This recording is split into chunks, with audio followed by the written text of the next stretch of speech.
Welcome back to Impractical Privacy. I'm your host, Sudo. If you're new here, welcome. If this is not your first episode of the show, thanks for listening and welcome back. If you are new here, each week we cut through the tech jargon and deliver the real privacy news you need to know, from data breaches and surveillance trends to simple actionable tactics and tools you can use today to protect your information. It's a gray, rainy day here. The kind where the sky looks like static on an old TV channel, back when TVs had static. It's the perfect weather for staying inside, staring at screens, and wondering who's staring back. The kind of day that makes you want to unplug the router just to even the playing field with the data brokers. However, my wife and kids believe that Wi-Fi is a human right protected by the United Nations, so here we are. As many of you know, I have 3 kids. And if you've got kids old enough, you've been asked the question every privacy-conscious parent dreads. Dad, can I have a phone? Now, my initial reaction was, absolutely not, go play with a stick. But my second reaction was purely technical. I thought about what handing a modern smartphone to a child actually means. It's not just giving them a way to call home. It's giving a $1 trillion corporation a 24/7 live feed of their location, their voice, their friends, their habits. And as my dad likes to say, if you aren't paying for a service, you are the product. But in the smartphone world, we've achieved something truly special. We pay $1,000 for the device, and we still get sold as the product. Most people think you have a choice. You walk into a carrier store. I worked for 4 years at one of the big carriers in the US. I know the script. And you see the walls, the Apple wall and the Android wall, blue bubbles or green bubbles, privacy or customization. But today we're going to dismantle that illusion. We're going to talk about why that choice is false. And then because this show is about doing things the hard way, we're going to talk about the real choices, the impractical ones, the ones that allow you to fight back. We're covering GrapheneOS for sure, but we're also going deeper. We're talking about CalyxOS, Ubuntu Touch, and the nuclear option, aka the dumb phone, and the invisible threats lurking in the cell towers themselves. So, turn off your Wi-Fi, wrap your phone in foil, and let's dive in.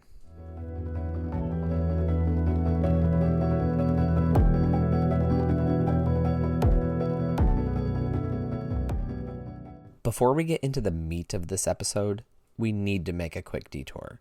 Because while writing this episode, the universe decided to prove a point for me. I've previously stated on this podcast, it's not always the company you trust that loses your data. You might have seen the headlines recently. OpenAI data breach or ChatGPT data breach. Now, if you're a ChatGPT user, you probably got an email that said, don't panic. Your chats are safe. And technically they are right. Your deep conversations with the bot about why your sourdough starter isn't rising were not leaked. But let's look at what actually happened, because it's a perfect case study in why trusting the cloud is a losing game. It wasn't OpenAI that got hacked directly. It was Mixpanel. Mixpanel is a third-party analytics company. OpenAI, one of the most advanced AI companies on the planet, with arguably some of the smartest engineers in the room, installed Mixpanel's tracking code on their API platform to see how developers were using their site. Hackers compromised Mixpanel via a social engineering attack, and suddenly they had access to the metadata of everyone using OpenAI's developer platform. We're talking names, emails, approximate locations, browser details, and user IDs. This is called a supply chain attack. You can have the best security in the world. You can have two-factor authentication, YubiKeys, and a moat filled with sharks. But if you invite a vendor inside your castle to count the silverware and they leave the door open, you still get robbed. This is why, later in the show, we talk about running things locally, running Linux, running open source code on hardware you control. It's not just paranoia, it's hygiene. Because on the internet, your data is only as safe as the least competent vendor your service provider hired.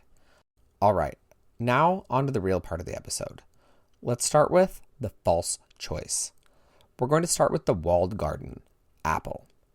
If you believe the marketing department, the iPhone is a privacy fortress. Privacy, that's iPhone. It's a great slogan. And to be fair, Apple's business model is better for you than Google's. Apple makes money selling high-margin hardware. Google makes money selling you. Apple has done some good things, though. They killed the third-party cookie. They forced apps to ask for permission to track you across the web. That cost Facebook billions of dollars, and anything that costs Facebook money is okay in my book. But let's not kid ourselves. iOS is a black box. It's proprietary, closed-source software. We cannot audit the code. We have to trust Apple when they say, we aren't tracking you. And in the security and privacy world, trust me, bro, is not a valid security model. Remember, Apple is also a Prism partner. If you don't know what Prism is, don't worry, I got you. Prism is the program that Edward Snowden leaked the existence of years ago. It's a code name for a program under which the United States National Security Agency, the NSA, collects internet communications from various U.S. internet companies, meaning they comply with government warrants and hand over as much data as the government asks for. For a while now, I've warned people that iCloud backups were the weak link. Apple held the keys. If the FBI knocked, Apple could unlock your backup. Now they have advanced data protection, which is end-to-end encryption for backups. If you use iPhone and you haven't turned that on, maybe pause this podcast and go do that right now. But even with that, the OS talks to the mothership constantly.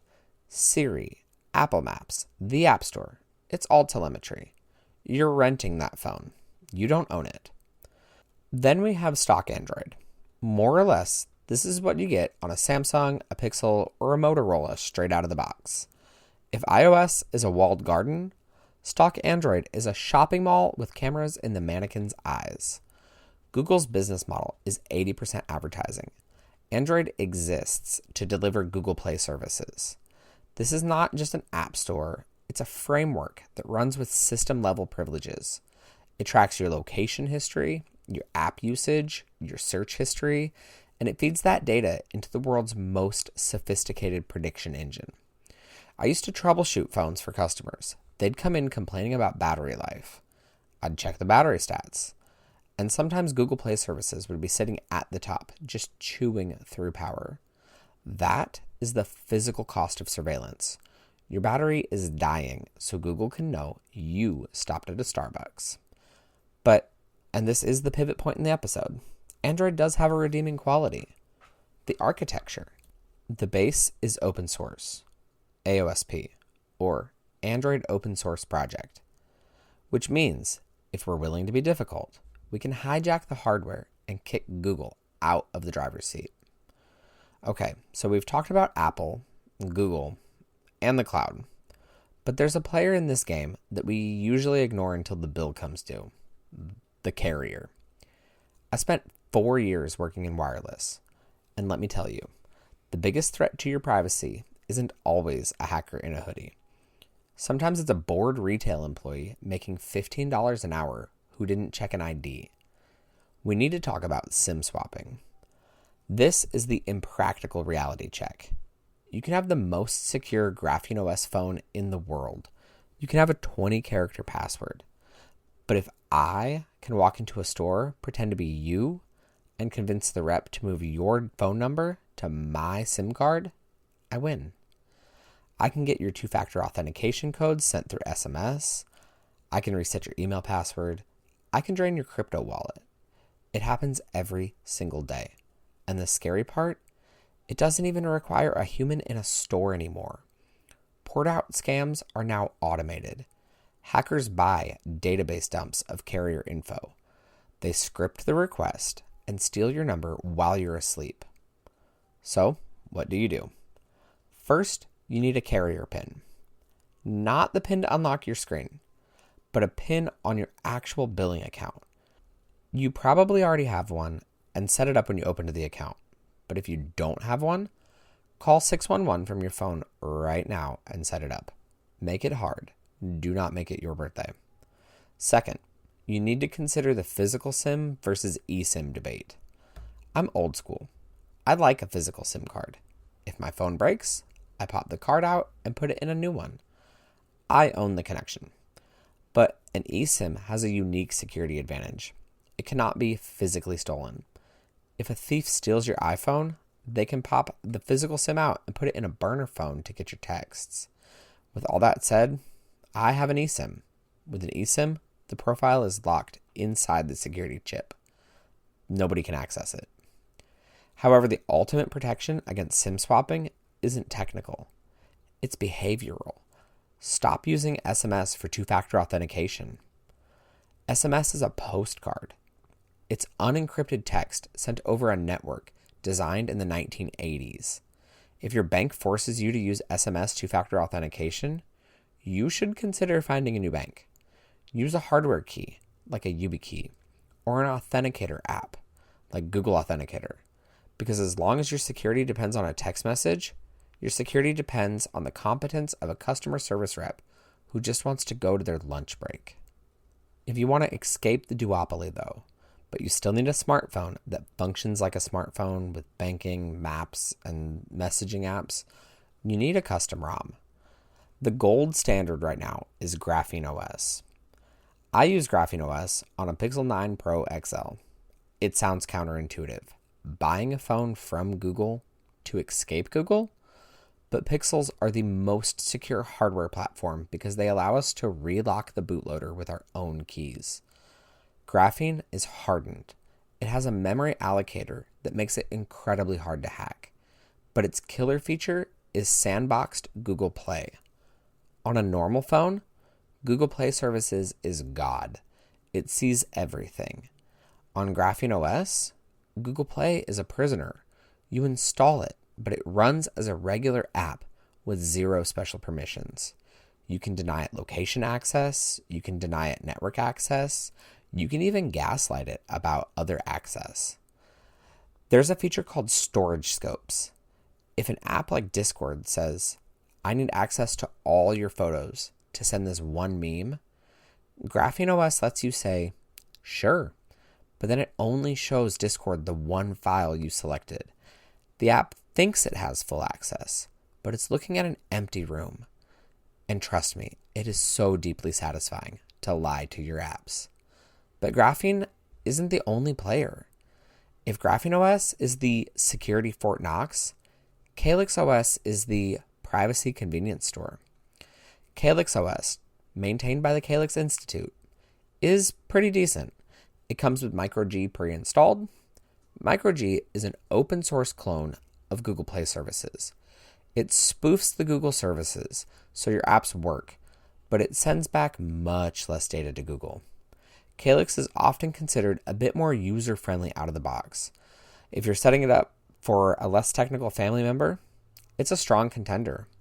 Although, full disclosure, they have been going through some internal drama recently. They've paused releasing new builds and do not currently recommend downloading and installing that on your phone. But they are in the process of course correcting and hope to be pushing new builds soon. And then there's LineageOS. This is for the people keeping old hardware alive more than the privacy-focused ones. If you have an old OnePlus, Sony, or even an older Pixel that isn't supported by anything anymore, check out Lineage. What Lineage does is strip out Google.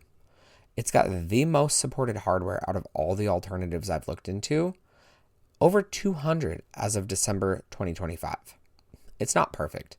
The security model isn't as robust as Graphene, but it strips out the tracking libraries found in standard Android, and it's a great way to resurrect a phone that is out of date.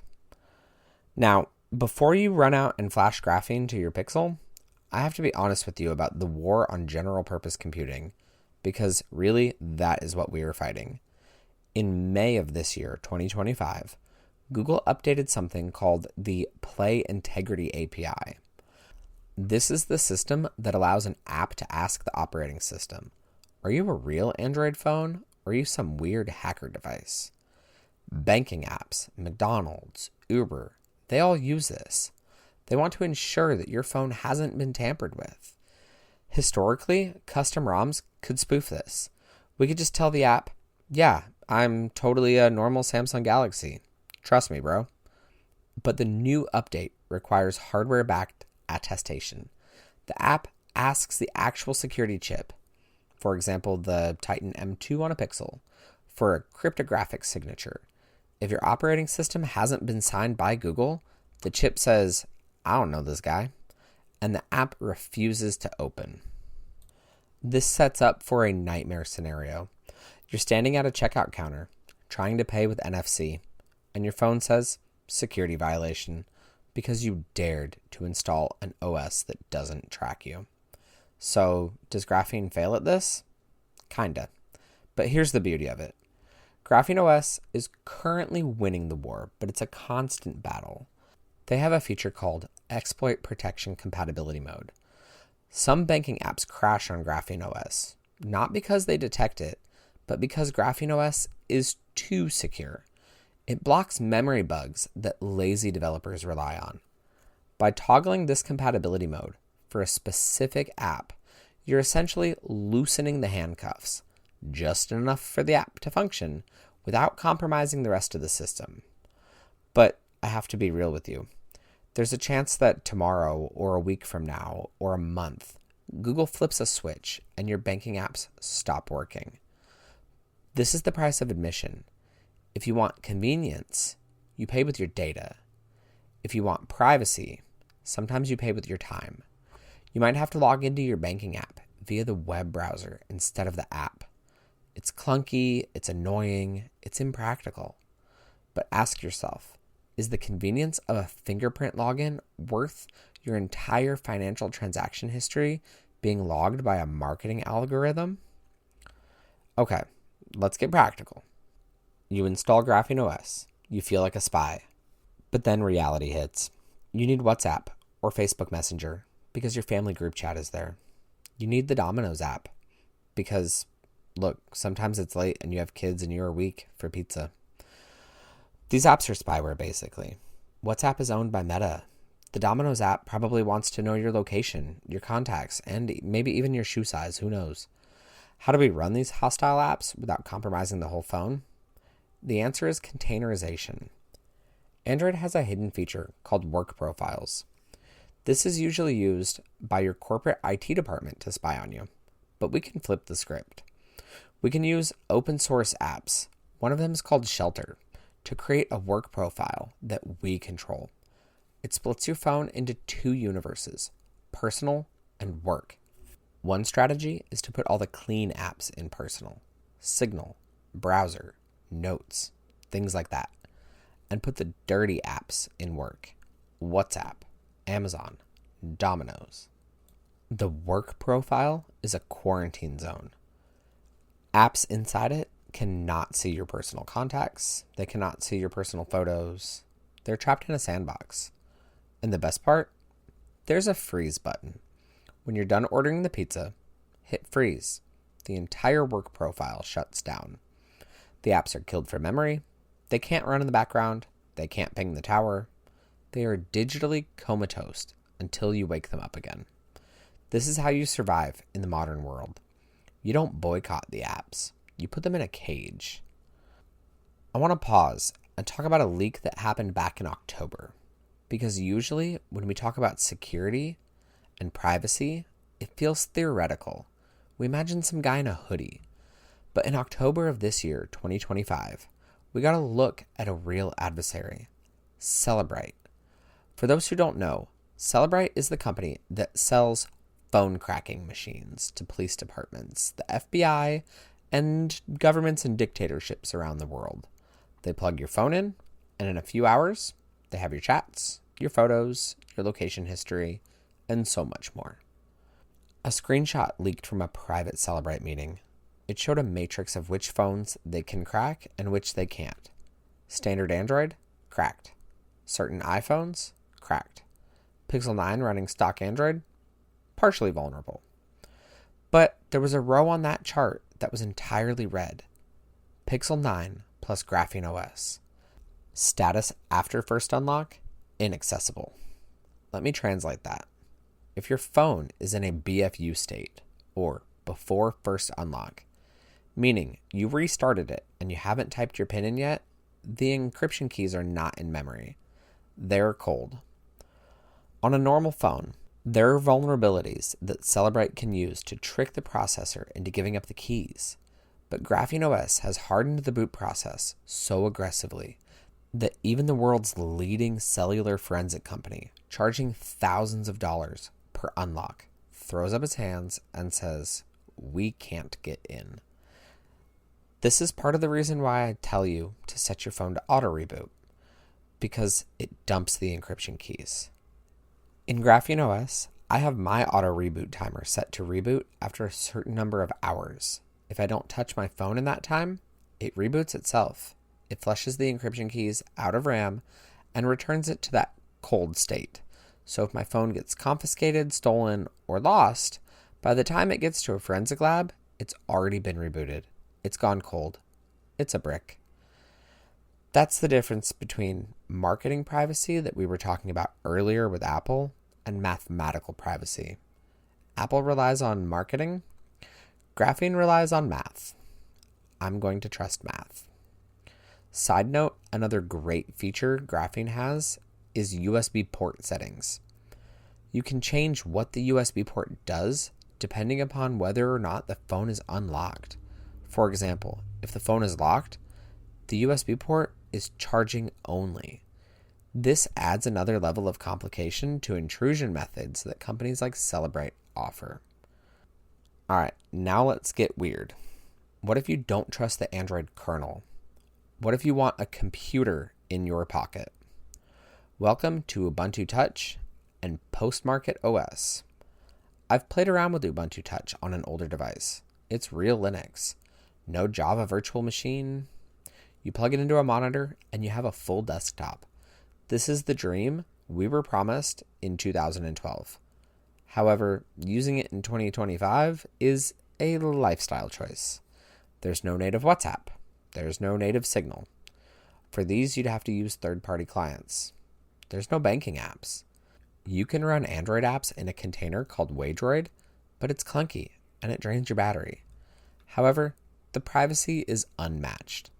It's community-driven. It doesn't phone home. But even if you change the OS, we still have to talk about the hardware, the ghost in the machine. This is where phones like the Librem 5 and Pine phone come in. They have physical hardware kill switches. You want the modem off? Click. You physically sever the electrical circuit. It's not a software airplane mode, which is kind of a lie on a lot of phones. It's physically disconnecting the hardware. Are these phones daily drivers? For 99% of the world, no. But they're the only devices where you can be 100% sure the microphone isn't listening because you physically unplugged it. And then there's also the nuclear option, which maybe the solution isn't a better smartphone. Maybe the solution is no smartphone.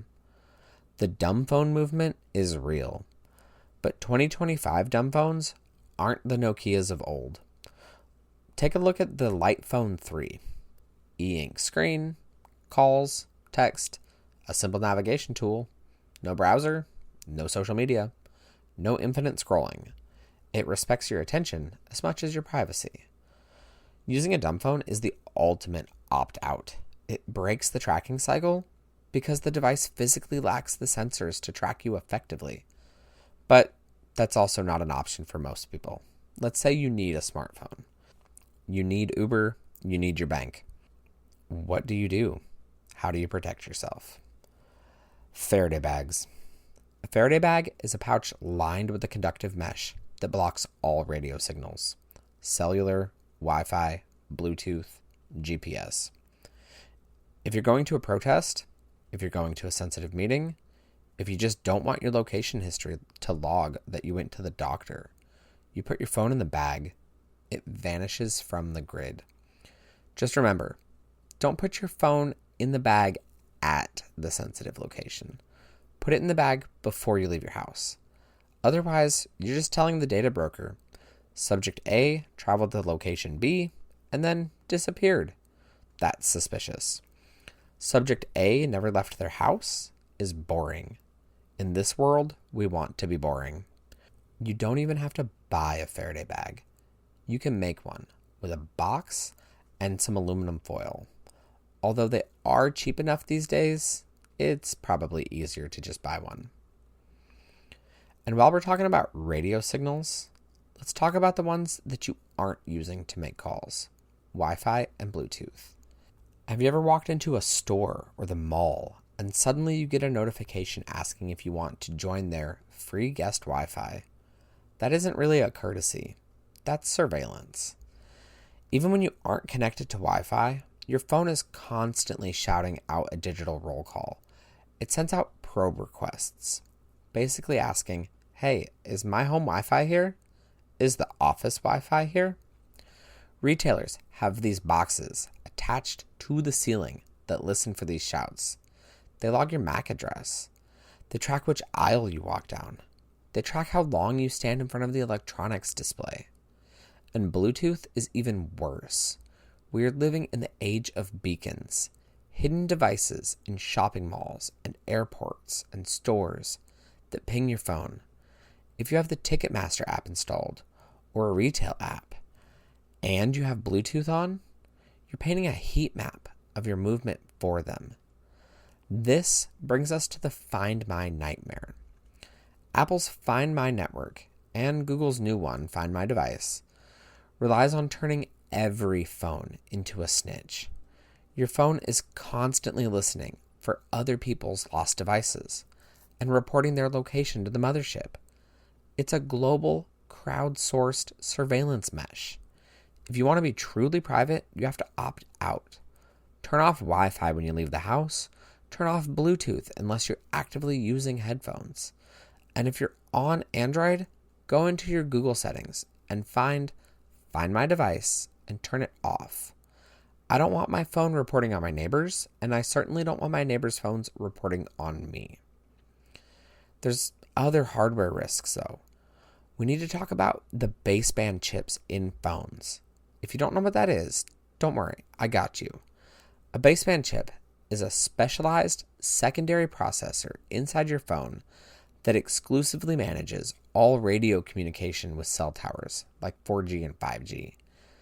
It runs its own proprietary operating system, completely separate from Android or iOS, which effectively makes it a black box computer inside your device that has full control over your connection, but cannot be audited or controlled by you. There's some nasty theoretical concerns with baseband. However, I want to give you a specific real-world example of why this additional hardware layer scares me. Recently, we saw the LANDFALL spyware campaign. This was nasty.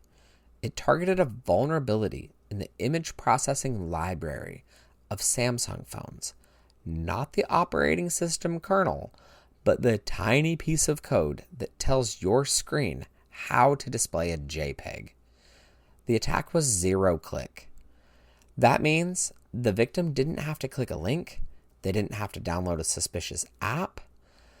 All they did was receive a message on SMS or WhatsApp or whatever app. The phone tried to render the preview image. The malicious code executed, and boom, the attackers had root access. This happened in the background. The phone didn't slow down. The battery didn't get hot. The user had no idea they were compromised. This is why I sound like a crazy person when I talk about attack surface. Modern smartphones are too complex. There will always be a bug. There will always be a zero-click exploit. So how do we fight an invisible enemy? You should reboot daily. Non-persistent malware, aka malware that lives in RAM, is wiped when you restart. Make it expensive to spy on you. Lockdown mode. Both iOS and Graphene have this. It disables certain image previews and just-in-time compilation. It makes your phone slower and uglier, but it closes the door that LANDFALL came in through. We can't stop 0 days, but we can make our devices so annoying to hack that the attackers move on to an easier target. Okay, so back to my kid. Dad, can I have a phone? It's a tough one. The pressure is real. The green bubble bullying is real. But as a father, my job is to protect them, and that includes protecting them from the algorithm. I'll be honest, currently, the kids have iPhones. It's a just works good enough solution that allowed them to participate. I'm in the process of upgrading them to Pixels with GrapheneOS, though. I can create a restricted user profile. I can install the apps they need but strip the trackers. And most importantly, I can teach them why we do this. It's not about being a Luddite. I love technology. I have a server rack in my house. I self-host services for family and friends. I am a nerd, but I want technology that serves us, not the other way around. If you're listening to this and you feel overwhelmed, that is okay. Start small. Turn off personalized ads in your Google settings. Install a privacy browser like Firefox Focus. Start using Signal instead of SMS. And if you're brave, buy a used Pixel 7 on eBay for like $200 and try to install GrapheneOS. It's easier than you think. There's a web installer now. You connect a USB cable, click 3 buttons, and you're free. And that's it for this week, guys. We talked about the spy in your pocket, but next week, we're going to talk about the spy in your driveway. You guys don't know this about me, but I drive an older car. It's mechanical. It's analog. It doesn't have a SIM card or an app. But modern cars, they are nightmares on wheels. Telemetry, GPS history, microphones that listen for wake words, and insurance companies buying all that data. Next week, we're going to deep dive into vehicle privacy. We're going to talk about what your car knows about you and what you can do to give it a little less data without breaking the engine. I'm Sudo. This is Impractical Privacy. I'll catch you next week. Until then, keep your Wi-Fi off, your VPN on, and stay impractical. Oh, and one more thing before you go. Why did the browser cookie get sad? Because it keeps giving away all of its private dough.